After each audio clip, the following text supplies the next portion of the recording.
Good morning, नमस्कार, सुप्रभात। दोस्तों, आज हम लोग पढ़ेंगे आलेखन में रेखा, आकृति एवं लय का महत्व कि क्या है आलेखन में रेखा, आकृति और लय का महत्व और कितना इम्पॉर्टेंट है यह रंगों के साथ। तो हम लोग इसके बारे में आज एमसीक्यू के माध्यम से बढ़िया से इसका अध्ययन करेंगे और लगभग 60+ क्वेश्चंस हैं, इनको कवर करेंगे और साथ ही देखेंगे कि हर ईयर्स में अलग अलग टीजीटी और पीजीटी की परीक्षाओं में ये क्वेश्चंस पूछे गए हैं और हर बार इस टॉपिक से प्रश्न आता ही आता है।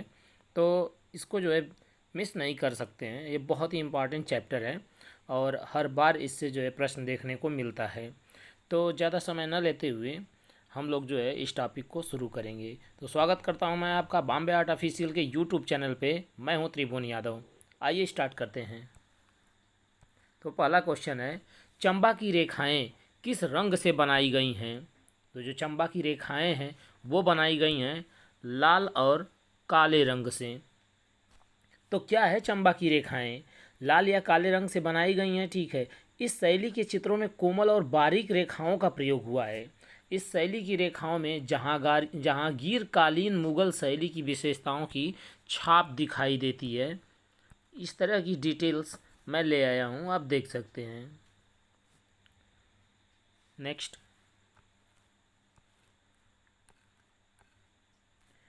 ग्वास रंगों की प्रकृति कैसी होती है? तो जो ग्वास रंग हैं उनकी प्रकृति होती है अपारदर्शी, अर्थात इनके आर पार नहीं देखा जा सकता।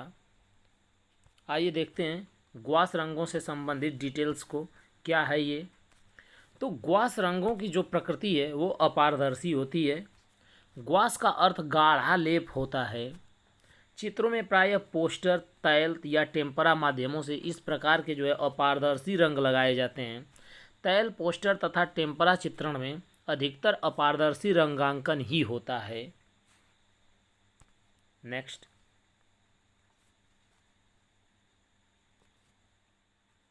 इनमें से कौन असंबद्ध है? तो इनमें से रूप, भाव, वर्ण और चित्रकार असंबद्ध है। क्यों असंबद्ध है? क्योंकि रूप, भाव तथा वर्ण चित्र रचना के मूल तत्व हैं, जबकि चित्रकार इन तत्वों का प्रयोग करके एक चित्र की रचना करता है। नेक्स्ट, डिटेल देख सकते हैं। प्रकाश में उपस्थित रंगों को हम किसके द्वारा देख सकते हैं? तो प्रकाश में उपस्थित रंगों को हम देख सकते हैं प्रिज्म के माध्यम से। प्रिज्म एक ऐसा यंत्र है जिस पर प्रकाश की किरणें पड़ती हैं, तब यह वर्ण विक्षेपण का गुण प्रदर्शित करता है, जिसमें 7 रंगों का क्रम दिखाई देता है, जिसको हम कह सकते हैं विबजोर।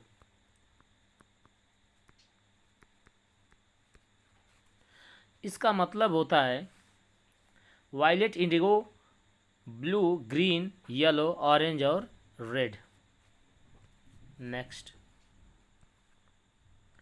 ऑफसेट कलर प्रिंटिंग के 4 कलर होते हैं, तो ये कौन से होते हैं? तो ये 4 कलर होते हैं सियान, मैजेंटा, येलो और ब्लैक। रंग के मिलने से ग्रे रंग बनता है, तो सही विकल्प है काला और सफ़ेद रंग मिलने से ग्रे रंग बनता है। आप किन 2 रंगों को मिलाकर काला रंग बनाएंगे?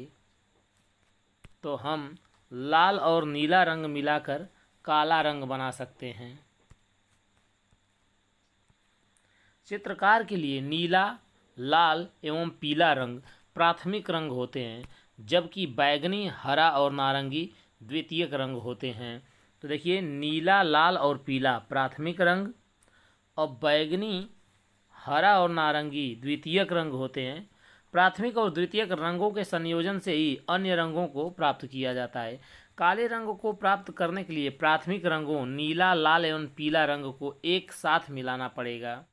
कौन से रंगों में अधिक भार होता है? बढ़िया क्वेश्चन है। तो गर्म रंगों में अधिक भार होता है। तो गर्म रंग है लाल।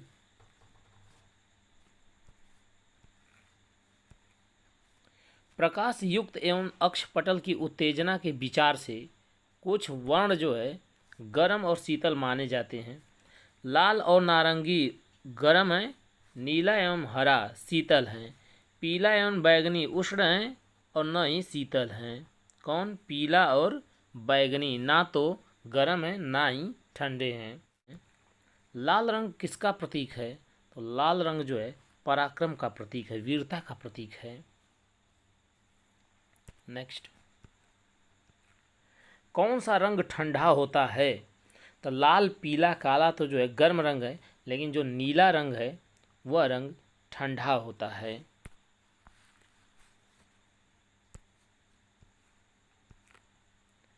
शीतल प्रभाव उत्पन्न करने वाले रंग होते हैं, जो हल्के वर्ण के रंग होते हैं वो शीतल होते हैं।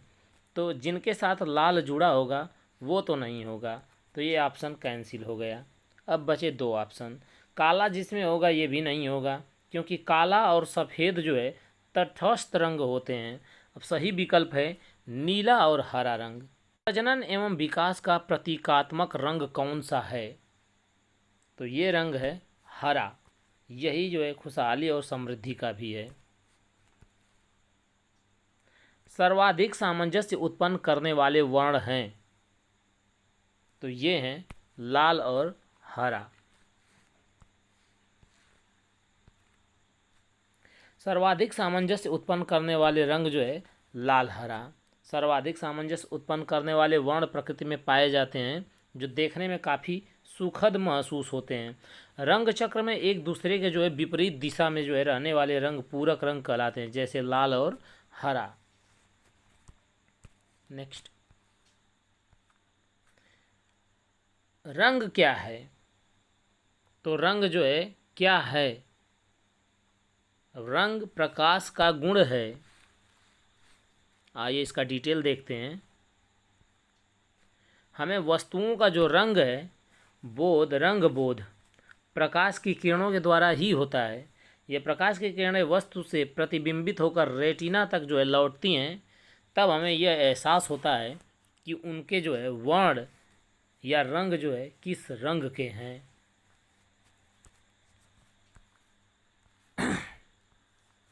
रंग को तकनीकी भाषा में कहते हैं, तो रंग को तकनीकी भाषा में ह्यू कहते हैं, ह्यू।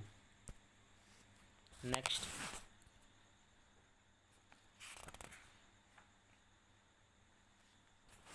इंद्रधनुष के रंगों का जो है क्रम बताइए।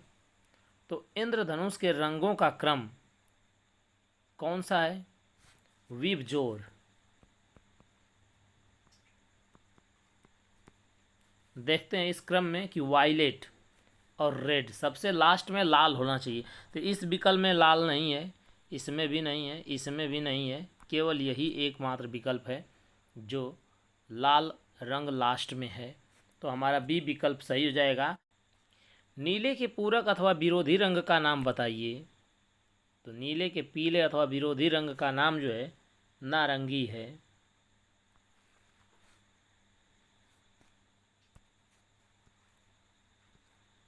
नीले का विरोधी अथवा पूरक रंग जो है नारंगी होता है।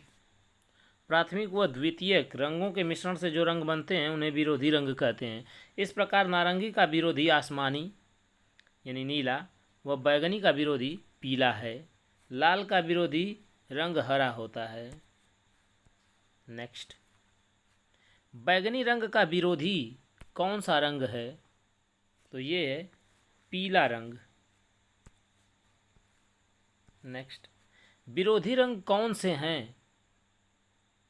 तो विरोधी रंग जो है लाल और हरा हैं, जो एक दूसरे के ओस्टवाल्ड क्रम में एक दूसरे के आमने सामने होते हैं, एक दूसरे के विपरीत होते हैं, जो कुछ इस तरह से हो सकता है। ओस्टवाल्ड 8 रंगों के चक्र को इस तरह से, यदि यहाँ वाला हिस्सा लाल है तो इसके ठीक सामने वाला हिस्सा जो है हरा होगा, यही है विरोधी रंग। नेक्स्ट, प्राथमिक रंग है। प्राथमिक रंग क्या है? वे रंग जो मिलाए न जाते हों, जो मूल रंग से ही होते हैं, उन्हें प्राथमिक रंग कहते हैं। ऐसे रंग जो अन्य रंगों के मिश्रण से नहीं बनाए जाते। विकल्प सी, यही जो है क्या है, प्राथमिक रंग। प्रकृति में थोड़ा सा भेद है।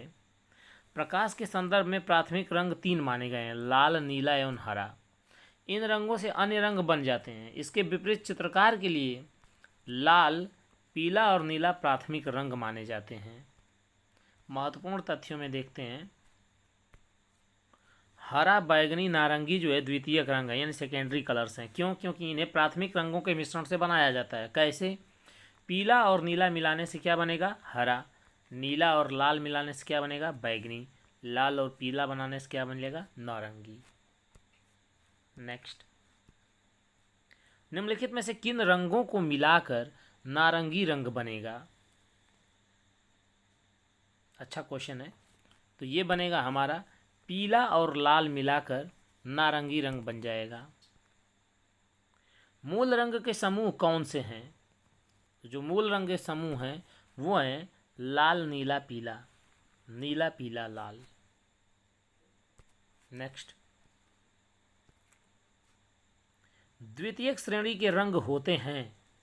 तो द्वितीयक रंग श्रेणी के रंग वे होते हैं जो प्राथमिक श्रेणी से मिश्रण करके बनाए जाते हैं। तो इनमें से लाल, नीला, पीला ये 3 कलर किसी भी ऑप्शन में मौजूद नहीं होना चाहिए। तो आइए देखते हैं, इसमें लाल मौजूद है, नहीं हो सकता। और साथ ही साथ इसमें लाल, नीला, पीला यही विकल्प सही है, क्योंकि इसमें लाल भी नहीं है, नीला भी नहीं है, पीला भी नहीं है। हरा, बैगनी और नारंगी। तो 24 का जो है विकल्प सी बिल्कुल सही है। हरा, बैगनी और नारंगी यही कलर हैं द्वितीयक श्रेणी के। नेक्स्ट, प्रकाश के प्राथमिक रंग हैं। तो जो प्रकाश के प्राथमिक रंग हैं उनमें जो है हरा रंग अवश्य होगा। तो इस हिसाब से हमारा जो विकल्प है, विकल्प ए बिल्कुल सही है, क्योंकि इसमें हमारा मिलेगा लाल, नीला और हरा, पीला नहीं होगा। प्रकाश के प्राथमिक रंग में पीला रंग नहीं होगा, ध्यान रखिएगा। प्रकाश के जो प्राथमिक रंग होते हैं उसमें पीला रंग नहीं होगा, लाल, नीला और हरा होगा। हुआ है, तो ये हुआ है सामान्यतः काले रंग का प्रयोग। सुप्रसिद्ध जर्मन विद्वान प्रोफेसर विल्हम ओस्टवाल्ड ने कितने रंगों का चक्र प्रस्तुत किया था? तो ओस्टवाल्ड में 8 ही रंग के चक्र होते हैं और इसको पेश किया था प्रोफेसर विल्हम ओस्टवाल्ड ने। भारतीय झंडे में प्रयुक्त चक्र का रंग है। तो जो चक्र का रंग है वो है नेवी ब्लू। नेक्स्ट, आइए तथ्य देखते हैं। भारतीय झंडे में प्रयुक्त रंग का चक्र है नेवी ब्लू। केसरिया, श्वेत और हरे रंग की 3 पट्टियों से युक्त तिरंगे को भारत के राष्ट्रीय ध्वज के रूप में अपनाया गया है। केसरिया रंग जो है सबसे ऊपर तथा हरा रंग सबसे नीचे है। मध्य में श्वेत पट्टी के केंद्र में गहरे नीले अर्थात नेवी ब्लू रंग का एक चक्र है, जिसमें कितनी तीलियां हैं? 24। महत्वपूर्ण तथ्यों में देखते हैं, चक्र का प्रारूप सारनाथ स्थित अशोक स्तंभ पर अंकित धर्म चक्र के समरूप है, जिसे गहरे नीले रंग से बनाया जाता है। केसरिया रंग साहस का, बल, त्याग एवं निस्वार्थ भावना का द्योतक है। श्वेत रंग सत्य व शांति का तथा हरा रंग विश्वास, शौर्य एवं धरा की हरियाली तथा राष्ट्र की खुशहाली से प्रतीक है। मध्य अंकित चक्र जो है निरंतर प्रगति का तथा सत्य का प्रतीक है। नेक्स्ट, भारतीय तिरंगे झंडे में चक्र किसका प्रतीक है? तो चक्र जो है निरंतर गति का प्रतीक है। अजंता में कितने प्रकार की रेखा शैली का प्रयोग किया गया है? तो ये किया गया है 20 प्रकार की रेखा शैली का प्रयोग।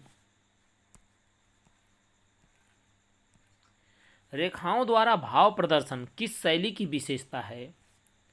तो ये है अजंता शैली की। पूर्व मध्यकालीन कला के जो विकल्प दिए गए इनमें से कौन सा सही है? कि पूर्व मध्यकालीन यानी प्राकृत कला के चित्र लय एवं गतिपूर्ण होते हैं। ऑप्शन बी जो है बिल्कुल सही है। अधिकांश प्रागैतिहासिक चित्रों के रंग क्या हैं? तो इनके जो रंग हैं वो क्या हैं, गेरुआ रंग हैं, क्योंकि आसानी से जो है प्राकृतिक रंगों के अनुसार ये मिल जाते थे। प्रागैतिहासिक स्थलों के अनेक चित्रित गुफाएं, शैलाश्रय और कलाकृतियां जो है गेरुआ रंग से उत्कीर्ण है, इसलिए अधिकांश प्रागैतिहासिक चित्रों का रंग गेरुआ है। प्रागैतिहासिक मृदबांड संस्कृति गेरुआ रंग के लिए ही प्रसिद्ध है। महत्वपूर्ण तथ्य में देखते हैं, अधिकांश प्रागैतिहासिक चित्र रेखाओं में बने हैं। यह भारतीय अलंकरण की प्राचीन विशेषता रही है। इन चित्रों में खनिज रंगों का प्रयोग किया गया है। इन चित्रों के रंगों में गेरू, रामरज, हिरौंजी आदि को चर्बी में घोलकर रंग भरा गया है। इन चित्रों में गति, आवेग और उन्मुखता है। नेक्स्ट, निम्न में से भारतीय अलंकरण की प्राचीन विशेषता कौन सी रही है? तो जो प्राचीन विशेषता है वो रही है रेखा की। पारंपरिक भारतीय भित्ति चित्रों में कौन से रंग प्रयोग में आते हैं? तो ये आते हैं खनिज रंग। नेक्स्ट, प्रागैतिहासिक चित्रों में किसका महत्व है? तो वास्तव में रेखा का ही महत्व है प्रागैतिहासिक चित्रों में। भारतीय चित्रकला का रंग विधान किसका भाग है? तो ये है वर्णिका भंग का। भारतीय चित्रकला का रंग विधान वर्णिका भंग का भाग है। रंगों का प्रभाव तथा उनका मिश्रण, उनके प्रयोग की विधियाँ, रंगों का प्रभाव, उनका मिश्रण, उनके प्रयोग की विधियाँ, ब्रश का ज्ञान, ये सब कुछ आता है वर्णिका भंग के अंतर्गत। कलाकृति में भावों के अनुसार रंगों का प्रयोग करने पर ही अधिक जो है चित्र प्रभावित होते हैं। चित्रकला में वर्णिका का विशेष महत्व है। नेक्स्ट, निम्नलिखित में से चित्रकला से क्या संबंधित नहीं है? तो लिपि जो है चित्रकला से संबंधित नहीं है। रूप संबंधित है, भाव संबंधित है, प्रमाण संबंधित है, रेखा संबंधित है, लेकिन लिपि संबंधित नहीं है। देखते हैं क्यों। भारतीय चित्रकला में 4 रूप अर्थात भित्ति चित्र, चित्रपट, चित्रफलक एवं लघु जो है चित्रांकन देखने को मिलते हैं। रूप, प्रमाण, भाव और भारतीय चित्रकला के 6 अंगों रूप भेदा, प्रमाणम, भाव लावण्य, योजनम, सादृश्य एवं वर्णिका भंग में से 3 अंग हैं और लिपि इससे संबंधित नहीं है। लिपि का संबंध लेखन कला से है, चित्रकला से नहीं है। चित्रकला में किसका महत्व अधिक है? तो चित्रकला में जो है सबसे अधिक महत्व रंग का है। चित्र में रेखा क्या है? तो चित्र में रेखा आकृति को रूप देती है, प्रवाह पैदा करती है, चित्र को उभारती है, ये सभी काम करती है, अर्थात विकल्प डी जो है सही है। नेक्स्ट, डिटेल देख सकते हैं। भारतीय चित्रकला में रंग के साथ महत्व है। तो क्या है रंग के साथ? रेखा का महत्व। आकृतियों से स्पष्ट होता है, रूप स्पष्ट होता है। चित्र में प्राण आता है। तो चित्र में जो प्राण आता है वो रंग से, रेखा से, लय से अर्थात सभी से प्राण आता है। हम देख सकते हैं डिटेल्स में। नेक्स्ट, मोनोक्रोम क्या है? मोनोक्रोम क्या है? तो मोनोक्रोम जो है एक ही रंग की विभिन्न तान है। हम इसको ऐसे भी समझ सकते हैं कि मोनोक्रोम एक रंग की पेंटिंग, ड्राइंग, डिज़ाइन या फिर एक रंग में तस्वीरों अथवा रंगों का वर्णन है। यानी मोनोक्रोम में एक ही रंग की विभिन्न तानों का प्रस्तुतिकरण होता है, या आसान भाषा में इसको ये कह सकते हैं कि एक ही रंग के हल्के गहरे शेड बनाकर जो है किसी चित्र को जो है पेंट करना। नेक्स्ट, वह कौन सा तत्व है जिसके अभाव में चित्र रचना संभव नहीं है? तो चित्र की यदि रचना करनी है तो रंग मायने नहीं रखता। रूप तो चित्र की रचना करने पे ही मायने रखेगा। सबसे महत्वपूर्ण होती है क्या? रेखा। सबसे महत्वपूर्ण। लेकिन हम रेखा को भी तब बना पाएंगे जब हमें एक मिलेगा धरातल, अन्यथा हम बनाएंगे कहाँ। हमें सबसे मोस्ट इम्पॉर्टेंट चीज़ चाहिए धरातल, किस जगह बनाना है। चित्रण के धरातल के कितने आयाम होते हैं? तो चित्रण के जो धरातल हैं उनके मुख्यतः जो है 2 ही आयाम होते हैं।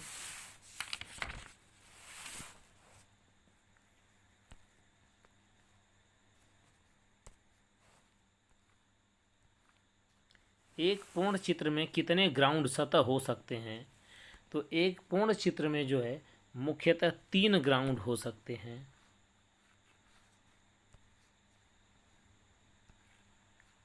एक पूर्ण चित्र में 3 ग्राउंड सतह हो सकते हैं, जो इस प्रकार हैं: अग्रभूमि, मध्यभूमि तथा पृष्ठभूमि।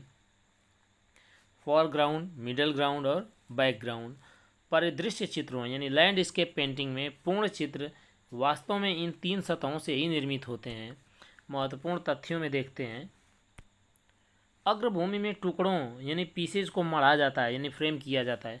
पृष्ठभूमि दूरी की अनुभूति होती है। मध्य भूमि में चित्र के समस्त बिंदुओं को समाहित किया जाता है। नेक्स्ट, मोनालिसा की पेंटिंग किस रंग के विभिन्न टोनों में की गई है? तो जो मोनालिसा की पेंटिंग है वो काले रंग के जो विभिन्न टोनों में की गई है, अर्थात शेड्स में। पेंटिंग मोनालिसा के रंग के घटकों के वितरण का अध्ययन करने से पता चलता है कि चित्र में प्रकाश बहुल्य हाईलाइट से छाया की ओर जो है स्थानांतरण सफ़ेद और काले में टोन के सामंजस्य से हुआ है। मोनालिसा की तस्वीर जो है फ्लोरेंस के एक व्यापारी फ्रांस्को देल जोकांदा की पत्नी लिसा गेरार्डिनी को देखकर आंकी गई है। मोनालिसा के प्रसिद्ध चित्र में जो है 3 आयाम हैं।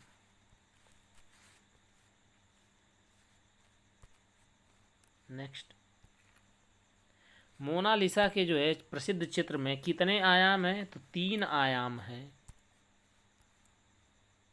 2 बिंदुओं के मध्य की दूरी को क्या कहते हैं? तो रेखा कहते हैं, क्योंकि एक बिंदु यदि यहाँ है और दूसरा यहाँ, तो इनके बीच की जो दूरी है इन दोनों को मिलाया जाए तो एक रेखा का निर्माण होगा।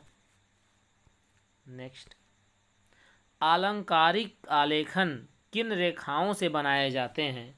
आलंकारिक आलेखन तो ये बनाए जाते हैं लयात्मक रेखाओं से। नेक्स्ट,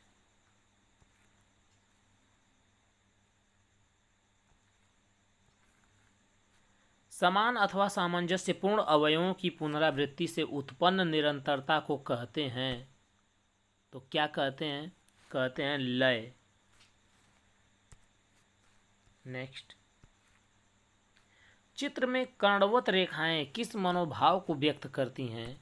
तो जो चित्र में कर्णवत रेखाएं हैं वो तेज गति, क्रियाशीलता एवं स्पंदन को जो है व्यक्त करती हैं, जबकि इस तरह का कोई भी ऑप्शन में मौजूद विकल्प नहीं है। इसलिए यह सवाल विकल्पों के अभाव में गलत है। सामान्य अखबार में एक कॉलम की चौड़ाई होती है। तो एक कॉलम की जो चौड़ाई वो होती है 4.5 सेंटीमीटर। आलेखन कला का बहुलता से प्रयोग किया गया है। तो आलेखन कला का जो बहुलता से प्रयोग किया गया है वो किया गया है गुप्त शैली में।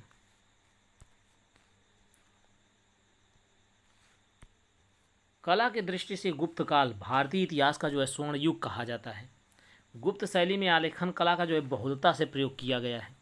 इस शैली के अंतर्गत आने वाली अजंता एवं बाघ की चित्रकारी में इसका अत्यधिक प्रयोग मिलता है। नेक्स्ट, आदि मानव चित्र बनाने के लिए किन रंगों का प्रयोग करते थे? तो जानवरों की चर्बी में रंग मिलाकर जो है उसका प्रयोग करते थे और मुख्य रूप से गेरुए के रंग का जो है प्रयोग होता था। लेकिन उत्तर देखते हैं कौन सा सही है। तो जानवरों की चर्बी में रंग मिलाकर जो है प्रयोग किया जाता है।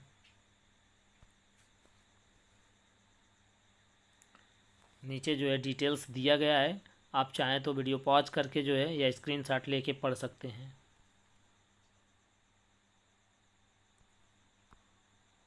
नीला रंग आयातित है। नीला रंग जो है आयातित है कहाँ से? नीले रंग को लाया गया है अफ़गानिस्तान से। नेक्स्ट आइए डिटेल देख लेते हैं। नीला रंग जो है फारस तथा अफ़गानिस्तान की बदक्सा नामक पहाड़ी के खानों से निकाला जाता था, जो आक्सस नदी के किनारे स्थित है।